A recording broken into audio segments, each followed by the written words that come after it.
Hello everyone, welcome to our channel. चलो, तो आज हम इस वाले चैप्टर का लास्ट टॉपिक देखने वाले, de Broglie's explanation of Bohr second postulate of quantization. यानी कि जो बोहर ने सेकंड हाइपोथेसिस या फिर पोस्टुलेट कुछ भी कहो, वो दिया था क्वांटाइजेशन के लिए। क्या था वो?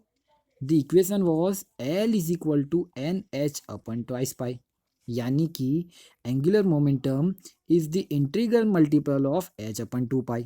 ये जो बोहर ने दे के रखा था वो क्यों है, why this is why the angular momentum is the integral multiple of h upon two pi, उसके बारे में एक्सप्लेनेशन डी ब्रॉगली ने दिया हुआ है। आफ्टर द 10 ईयर, बोहर ने ये समझाया था 1923 में। After the 10 year of gap, इस सॉरी बोहर ने इसे इससे 10 ईयर पहले एक्सप्लेन किया था। उसके बाद डी ब्रॉगली ने ये 1923 में एक्सप्लेन किया। क्लियर हो रहा है? 10 ईयर के बाद उसने ये समझाया था कि ये कैसे हो रहा है।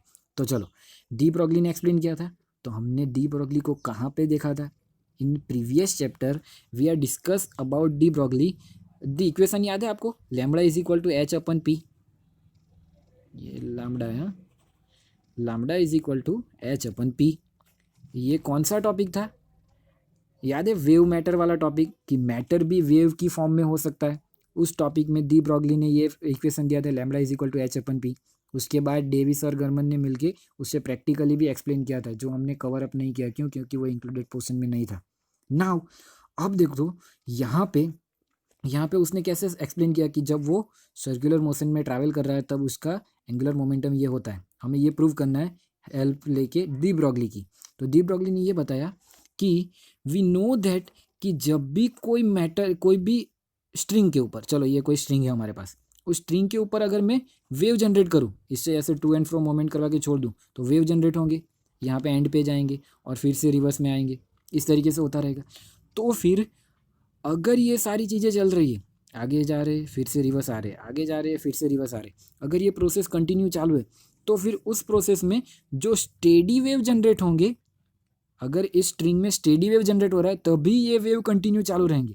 अगर स्टेडी वेव नहीं जनरेट हो रहे, आपने 11th में पढ़ा था स्टेडी वेव के बारे में, या फिर स्टैंडिंग वेव, कुछ भी कह सकते हो, मैं स्टेडी वेव कर लिख रहा हूँ। ओके, अगर स्टेडी वेव नहीं जनरेट हो रहे तो फिर वो यहाँ पे एस्टेब्लिश नहीं हो पाएंगे। कैसे? ऐसे समझो, अगर मान के चलो कि ये स्ट्रिंग है, तो इसके अंदर इस तरीके से स्टेडी वेव जनरेट हो रहा है। सेम वे में यहाँ पे स्टेडी वेव जनरेट, याद है ना? स्टेडी वेव में क्या होते हैं? नोड्स होते हैं, नोड्स। इस नोड्स के बीच में जैसे स्ट्रिंग यहाँ पे ऊपर नीचे हो रही है, ये स्ट्रिंग यहाँ पे ऊपर नीचे हो रही है, यहाँ पे नीचे, हमने यहाँ पे इसे फिक्स नहीं करके रखा है। बट स्टेडी वेव में ऐसा लगेगा कि ये पॉइंट अपनी जगह से हिल ही नहीं रहे और ये बाकी सारे पॉइंट हिल रहे। अगर आप चाहो तो 11th का 15 चैप्टर निकाल के देख सकते हो, या फिर यूट्यूब पे भी कहीं पे सर्च कर सकते हो, स्टेडी वेव के बारे में आपको डिस्कशन पता चल जाएगा। तो स्टेडी वेव में क्या होते हैं? नोट्स जनरेट होते हैं। रिफ्लेक्शन पॉइंट से भी नोट्स जनरेट हो रहे हैं, रिफ्लेक्शन पॉइंट भी वहाँ से अपनी ओर से वेव भेज रहा है, ये आगे जा रहा है फिर से ये रिवर्स आ रहा है, उस वजह से इसमें बीच में कहीं पे स्टेडी वेव जनरेट होगा। तो स्टेडी वेव होगा तभी ये कंटिन्यू वेव रहेगा, और हमें भी कंटिन्यू वेव चाहिए इलेक्ट्रॉन को ऑर्बिट में घुमाते रहने के लिए। अगर वो कंटिन्यू वेव नहीं है, यानी कि स्टेडी वेव नहीं है, तो वो ऑर्बिट में वेव फॉर्म में नहीं घूम पाएगा, तो अपनी वेव फॉर्म डिक्रीज होती जाएगी और ज़ीरो हो जाएगी, एम्पलीट्यूड ज़ीरो होने की वजह से। तो क्या चाहिए हमें? ध्यान से सुनो, क्या चाहिए हमें? इलेक्ट्रॉन को ऑर्बिट में घुमाने के लिए इलेक्ट्रॉन को स्टेडी वेव जनरेट करना होगा। स्टेडी वेव जनरेट करने का मीनिंग क्या है? कि कंटिन्यू वेव चालू है, वेव अपनी जगह पे बंद नहीं हो रहे या फिर ज़ीरो नहीं हो रहे। ओके, तो वो अगर स्टेडी वेव है, तो स्टेडी वेव में क्या होता है? दूसरी एक डिटेल हमें पता चल रही है कि स्टेडी वेव है तो स्टेडी वेव में पूरी वेव लेंथ होती है। देखो, एक बार, दूसरी बार ये लैम्बडा, सेकेंड टाइम लैम्बडा, अगर और लंबा होता है तो थर्ड टाइम, फोर्थ टाइम। तो स्टेडी वेव के अंदर लैम्बडा एन लैम्बडा के फॉर्म में होती है total wavelength. N lambda, n की जगह पे 1 2 3 कुछ भी यूज़ कर सकते हो।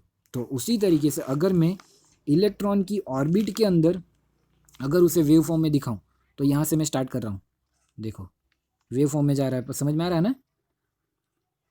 अरे ये फिर से गलत हो गया, यहाँ से मुझे यहाँ पे बंद करना था, ये नहीं होना चाहिए। सेम वे में अगर ये स्टेडी वेव है तो इतना पोर्शन है ही नहीं, समझो ये इलेक्ट्रॉन है, यहाँ से यहाँ से यहाँ से इस तरीके से मूव कर रहा है। तो देखो यहाँ पे पूरी 1 2 3 4, आपकी बुक में भी देख सकते हो, यहाँ पे राइट साइड पे मैंने बुक ओपन करके रखी, ये देखो यहाँ पे भी है। अब देखना, तो देखो यहाँ पे वेवलेंथ मेजर करो, ये 1 लैम्बडा, आप बुक में देख सकते हो, यहाँ पे बुक में भी है, देखो यहाँ पे ये रही 1 लैम्बडा। उसी तरीके से दूसरी मेजर करो, यहाँ पे होगी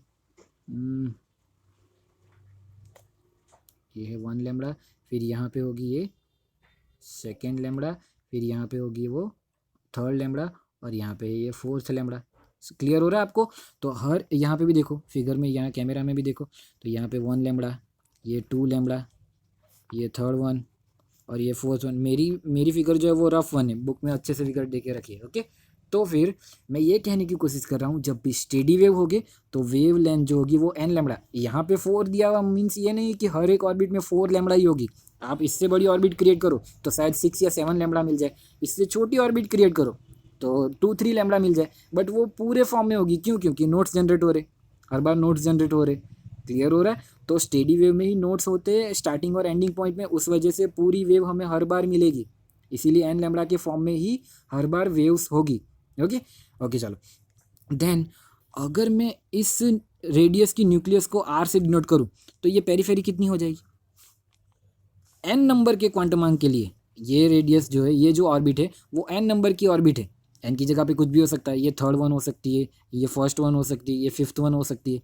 तो इस ऑर्बिट के लिए उसकी पेरीफेरी होगी 2 पाई आर सफिक्स में एन।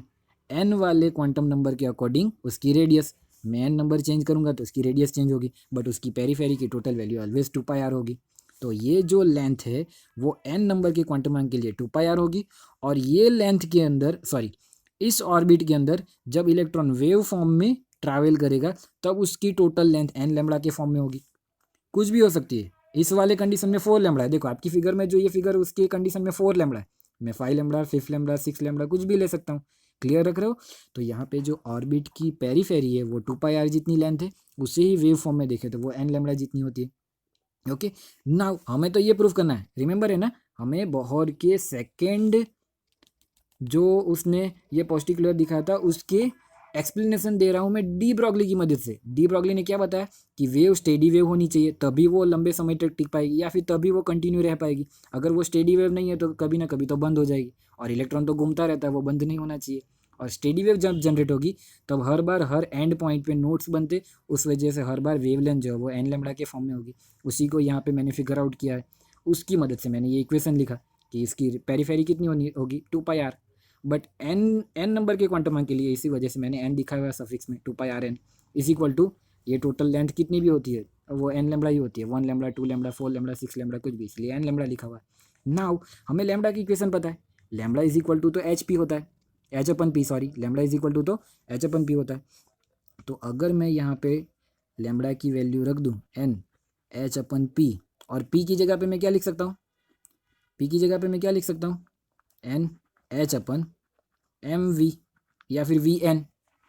वी एन क्यों लिखा मैंने? एन नंबर के क्वांटमांक में उसकी वेलोसिटी, इसीलिए उसने वी एन से डिनोट किया। याद रखना यहाँ पे कभी भी लाइट की वेलोसिटी सी नहीं लिखना है वी की जगह पे। क्यों? क्योंकि इलेक्ट्रॉन लाइट जितनी वेलोसिटी से नहीं ट्रैवल करता है। ओके, इसलिए यहाँ पे मैंने वी एन रहने दिया। अब अगर मैं एम वी को ऊपर ले जाऊँ और 2 पाई को नीचे ले आऊँ, पहले तो ये मोस्ट टाइम पे, ये अगर आपको अच्छे से नहीं समझ में आया तो यहाँ पे जाओ ही मत, इसे अच्छे से समझो। ये रेडियस है 2 पाई आर, सॉरी अगर आर रेडियस है तो ये पेरीफेरी 2 पाई आर, और ये स्टेडी वेव है, उस वजह से wavelength always in the form of n lambda. Okay, total length is always form of n lambda. Then m v को ऊपर ले जाओ, 2 पाई को नीचे ले आओ, तो क्या इक्वेशन होगी? तो इक्वेशन हो जाएगी m v n r n is equal to n h upon 2 pi. Clear हो रहा है? 2 पाई नीचे आ गया है, एम वी ऊपर आ गया, और एम वी आर को तो हम एंगुलर मोमेंटम एल से डिनोट करते, then L is equal to n h upon 2 pi. तो देखो हो गया ना, angular momentum is the integral multiplier of h upon 2 pi. देखो किसी ना किसी इंटीजर से मल्टीप्लाई हो रहा है, integer multiply of h upon 2 pi. तो यही प्रूफ हमें डी ब्रॉगली ने दिया हुआ था 10 ईयर के बाद, जब डी ब्रॉगली ने ये बताया कि हर एक मैटर भी वेव फॉर्म अपनी पास रख सकता है। जिस तरीके से रेडिएशन के पास वेव एंड पार्टिकल दोनों नेचर है, उसी तरीके से मैटर के पास अपना पार्टिकल नेचर तो है बट वेव नेचर भी होता ही है। क्लियर रखो? तो वेव नेचर के अकॉर्डिंग उसने समझा अगर इलेक्ट्रॉन वेव फॉर्म में यहाँ पे ट्रैवल कर रहा है, कंटिन्यू वेव फॉर्म में ट्रैवल कर रहा है, यानी कि वो स्टेडी वेव है। अगर वो स्टेडी वेव है तो उसके पास ऑलवेज एंड पे नोट्स होते ही है, और नोट्स होते हैं तो उसकी total wavelength always an lambda में होनी चाहिए। ओके, तो टोटल लेंथ अगर एन लेमडा में, तो उसी टोटल लेंथ को अगर पेरीफेरी से देखें तो 2πr n होता है, और उसी की मदद से एच की जगह लेमडा की जगह पे डी ब्रॉगली की equation H upon P, P की जगह पे एम वी को ऊपर ले जाओ, 2π को नीचे ले आओ।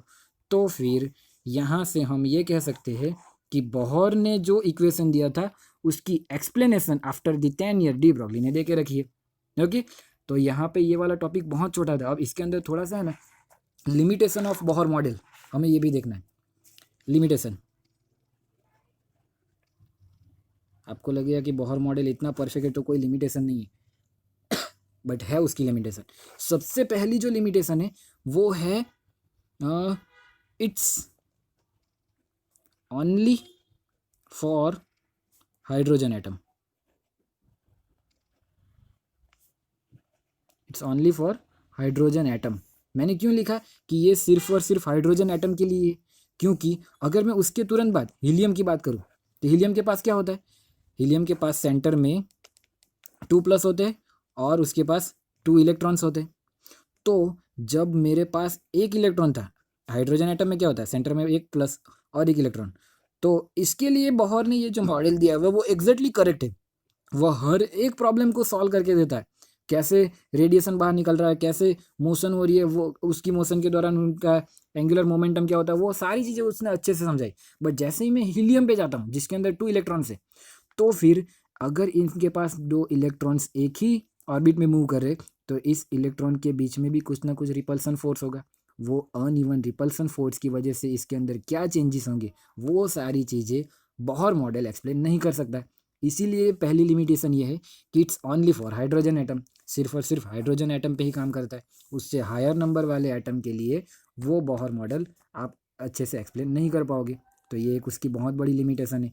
And the second big limitation is the uneven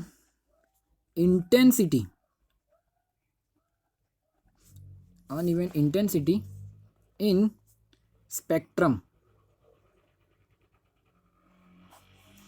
uneven intensity क्यों होती है, और उस इंटेंसिटी को वो एक्सप्लेन नहीं कर पाया था। जो देखो कैसे क्या होता है पता है, मैंने अब लास्ट लेक्चर में कैसे बताया था, अगर n = 1 पे कहीं से भी मैं आ रहा हूँ, 4 से आ रहा हूँ, 5 से आ रहा हूँ, 6 से आ रहा हूँ, 2 से आ रहा हूँ, 3 से आ रहा हूँ, मैं कहीं से भी अगर 1 पे ही आ रहा हूँ, तो वो हर एक सीरीज़ कौन सी सीरीज़ होगी? लाइमन सीरीज़ होगी। वो हर एक लाइमन सीरीज़ होगी। हमने ये देखा लाइमन सीरीज़। पर उसके अंदर क्या होता है पता है, अगर एग्जैक्टली मैं हर बार 6 से 1 पे आ रहा हूँ ना, किसी एक एटम के लिए, अगर किसी एक एटम के लिए हर बार अगर मैं 6 से 1 पे आ रहा हूँ ना, तो उससे जो भी फोटोन जनरेट होगा ना, उसकी इंटेंसिटी बहुत ज़्यादा होगी। ऐसा होता है। अगर मैं 2 पे जाऊँ, अगर मैं 6 से 2 पे आ रहा हूँ, 4 से 2 पे आ रहा हूँ, 7 से 2 पे आ रहा हूँ, 5 से 2 पर आ रहा हूँ, 3 से 2 पर आ रहा हूँ, तो मुझे ऐसा मिलेगा कि शायद कोई 5 से या फिर 7 से जब भी मैं 2 पे आ रहा हूँ, तब जो फोटोन बाहर निकलता है उसकी इंटेंसिटी बहुत ज़्यादा होती है। ये बीच बीच में ऐसे होता रहता है। अगर 3 नंबर है, अगर मैं 4 से 3 पे आ रहा हूँ तो बहुत ज़्यादा इंटेंसिटी मिलेगी, 5 से नॉर्मल, 6 से नॉर्मल, बट 5 से आ रहा हूँ तो बहुत ज़्यादा इंटेंसिटी है।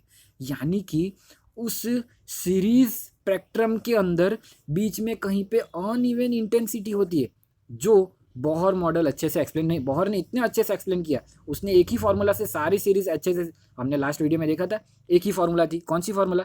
1/λ = r ब्रैकेट में 1/nf² - 1/ni², where NF is less than NI होना चाहिए। इस एक ही इक्वेशन से उसने हर एक सीरीज सेट को अच्छे से एक्सप्लेन कर दिया था। फिर भी ये जो बीच में अनइवन इंटेंसिटी क्रिएट हो रही है, उस इंटेंसिटी को बोहर अच्छे से एक्सप्लेन नहीं कर पाया था।